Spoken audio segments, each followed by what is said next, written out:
গত ৫ই আগস্ট ছাত্র জনতার আন্দোলনের মুখে প্রধানমন্ত্রীর পদ থেকে পদত্যাগ করে ভারতে আশ্রয় নেন শেখ হাসিনা। তারপর থেকে সেখানেই অবস্থান করছেন তিনি। তবে তার দেশত্যাগের আগে বৈষম্য বিরোধী ছাত্র আন্দোলনে নিহত হন শত শত মানুষ।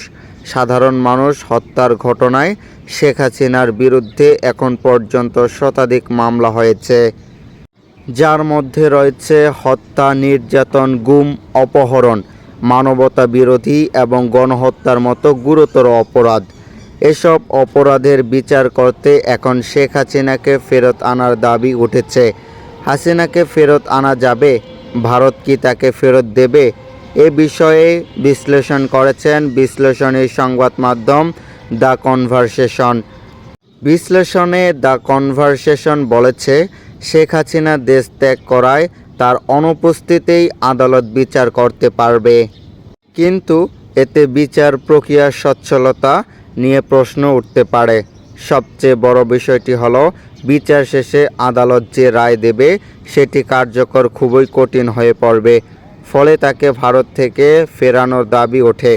তবে ভারত হাসিনাকে আদৌ ফেরত দেবে কিনা সেটা একদমই নিশ্চিত নয়।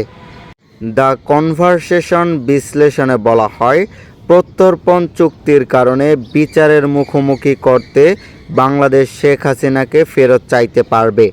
২০১৩ সালে বাংলাদেশ ভারতের মধ্যে একটি প্রত্যর্পণ চুক্তি হয়।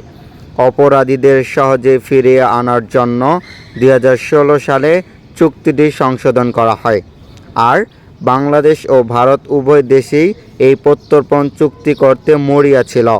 সংবাদ মাধ্যমটি বলেছে, বিশেষ করে বাংলাদেশ চুক্তিটি করতে চেয়েছিল। কারণ ১৯৭৫ সালে সেনা অভ্যুত্থানে নিহত শেখ মুজিবুর রহমানের ২ হত্যাকারী ওই সময় ভারতে অবস্থান করেছিল। হাসিনার নেতৃত্বাধীন তৎকালীন সরকার এ দুজনকে ফিরিয়ে ফাঁসিতে ঝোলাতে চেয়েছিল। ভারতের মৃত্যুদণ্ডের বিধান রয়েছে। ফলে বাংলাদেশে ফিরে শেখ মুজিবের হত্যাকারীদের ফাঁসিতে ঝোলানোর ঝুঁকি থাকলেও দুজনকে ২০২০ সালে ফেরত দিয়েছিল ভারত। তারা হলেন সেনাবাহিনীর রিসালদার মোসলেউদ্দিন এবং ক্যাপ্টেন আব্দুল মজিদ। এর মধ্যে ২০২০ সালের ১১ এপ্রিল ক্যাপ্টেন আব্দুল মজিদের মৃত্যুদণ্ড কার্যকর করা হয়। এই চুক্তি অনুযায়ী ২০১৫ সালে ভারতীয় বিচ্ছিন্নতাবাদী গোষ্ঠী উলফার জেনারেল সেক্রেটারি অনুপ চেটিয়াকে ফেরত দিয়েছিল বাংলাদেশ। দ্য কনভারসেশন জানিয়েছেন, চুক্তির শর্তটি অনুযায়ী কোনো অপরাধে ১ বছরের বেশি সময়ের কারাদণ্ড হলে অপরাধীকে ফেরত দেওয়া যাবে এবং অপরাধটি অবশ্যই ২ দেশেই দণ্ডনীয় হতে হবে। হাসিনার বিরুদ্ধে যেসব অভিযোগ তোলা হয়েছে, এসব অভিযোগের বিচার ভারতে করা যায়। হাসিনার বিরুদ্ধে করা অভিযোগগুলোর শাস্তিও যথেষ্ট হবে, যার অর্থ হাসিনাকে ফেরত দেওয়া যাবে। দ্য কনভারসেশন সংবাদ মাধ্যমটি বলেছে, চুক্তিতে থাকা ১০ নম্বর শর্ত বিষয়টি আরও সহজ করে দিয়েছে। এই শর্তে বলা আছে, কারো বিরুদ্ধে শুধুমাত্র গ্রেফতারি পরোয়ানা জারি হলেই তাকে প্রত্যর্পণ করা যাবে। এজন্য অপরাধীর বিরুদ্ধে শক্তিশালী কোনো প্রমাণ দেখাতে হবে না। তবে হাসিনার বিরুদ্ধে মামলা হলেও এখন পর্যন্ত গ্রেফতারি পরোয়ানা জারি করা হয়নি।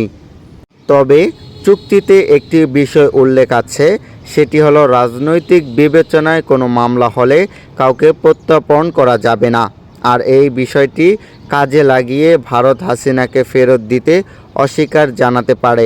এই চুক্তিতেই উল্লেখ আছে, হত্যার চেষ্টা, হত্যা, অপহরণ ও হত্যা, উস্কানি দেওয়া অপরাধগুলো রাজনৈতিক মামলা হিসেবে বিবেচিত হবে না।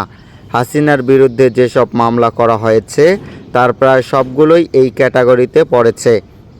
এছাড়া হাসিনার নিরাপত্তা যদি নিশ্চিত না হয়, তাহলে তাকে রাজনৈতিক আশ্রয় প্রার্থীর মর্যাদা দেওয়া হতে পারে। এতে করে তার প্রত্যর্পণের দাবিটির আর কোনো মূল্য থাকবে না, কারণ রাজনৈতিক আশ্রয় প্রার্থীদের প্রত্যর্পণ করা যায় না। দ্য কনভারসেশন সংবাদ মাধ্যমটি বলেছে, প্রত্যর্পণের বিষয়টি চুক্তির চেয়ে কূটনীতির ওপর বেশি নির্ভরশীল। কারণ শুধুমাত্র আলাপ আলোচনার মাধ্যমেই কাউকে ফিরিয়ে আনা সম্ভব।